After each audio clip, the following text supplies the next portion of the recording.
many reasons. Not only because we have the first member of the Hall of Fame on here, but of course we have the four guys that are leading the charge against aces and eights. And I think they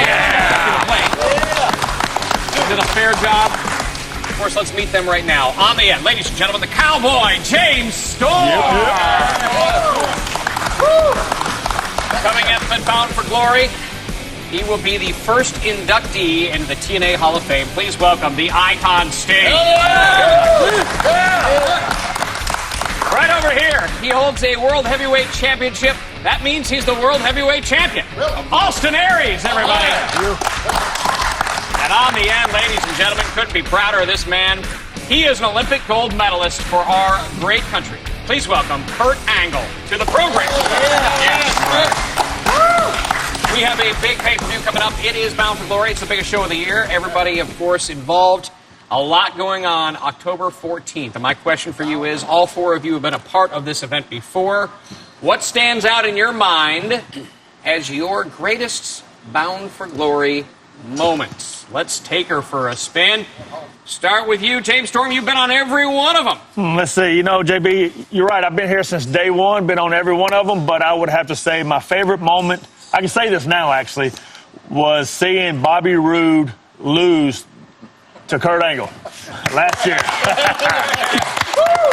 imagine that kind of fits into Kurt Angle's possible top moments as well. We're going to find out from him. Sting, your favorite Bound for Glory moment?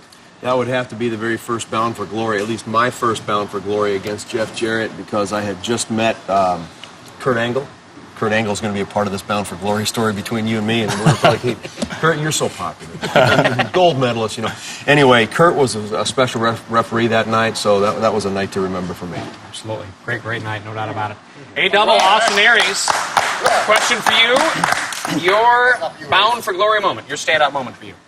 You know, JB, actually, I'm gonna go out on a limb and think forward and say that my favorite Bound for Glory moment is going to happen at this year's Bound for Glory when I retain the World Heavyweight Championship. First one, ladies and gentlemen, going into Bound for Glory as the champ. Will he survive? We're going to find out.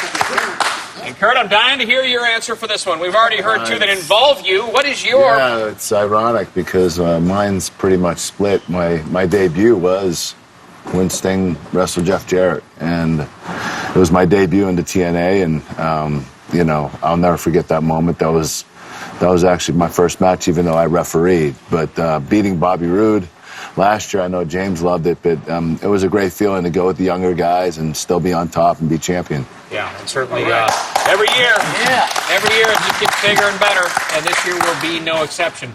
Now, let's switch gears. Let's talk about something else.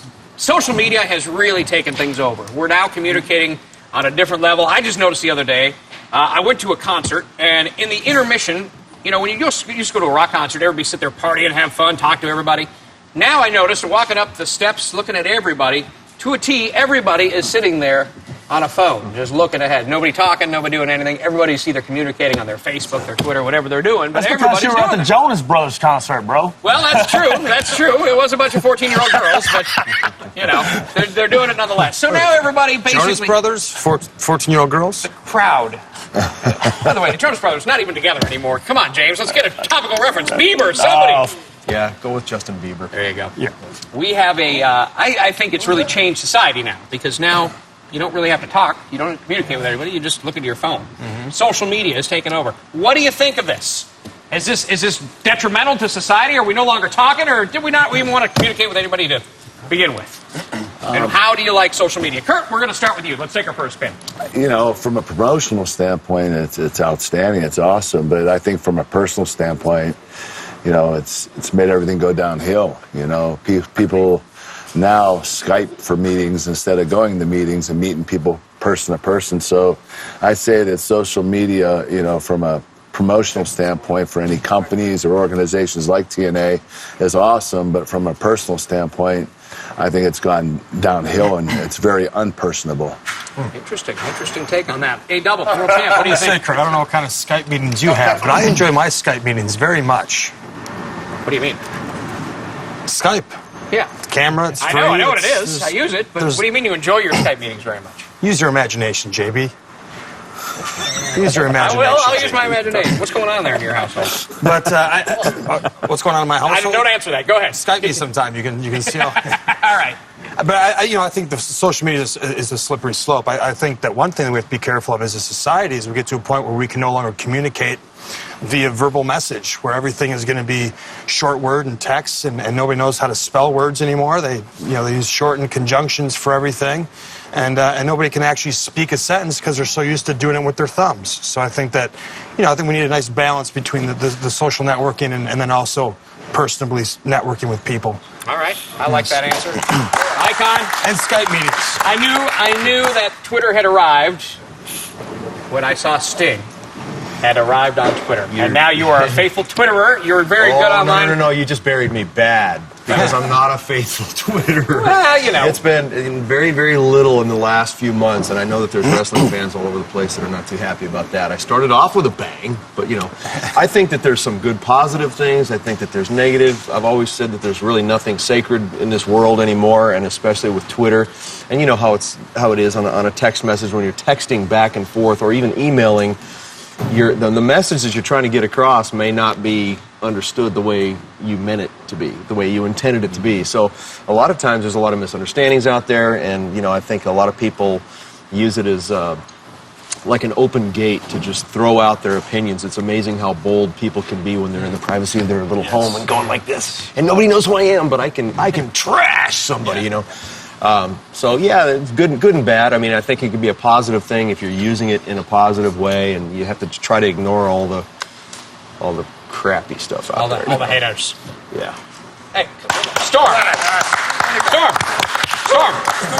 He's tweeting. I'm tweeting. Yeah, come on, buddy. I actually tweeting. What was your question again? I lost it, bro.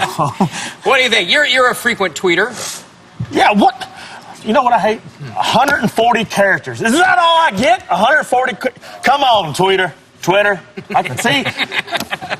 It's good for me because I can't really speak, so I can spell okay, but. Well, I'll get back you all enjoy it in different ways, but obviously it's something, as Kurt mentioned, I think best used in a promotional sort of way, no question about it. Yes. And you really get a good grasp of what Best used before midnight. Something else I'll say. Well, after midnight. Or 6 beers.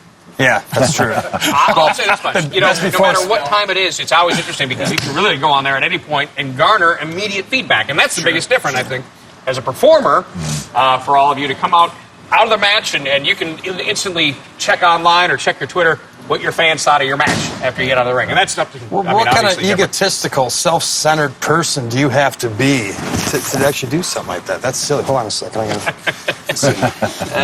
Yes. Well, I'll tell you what.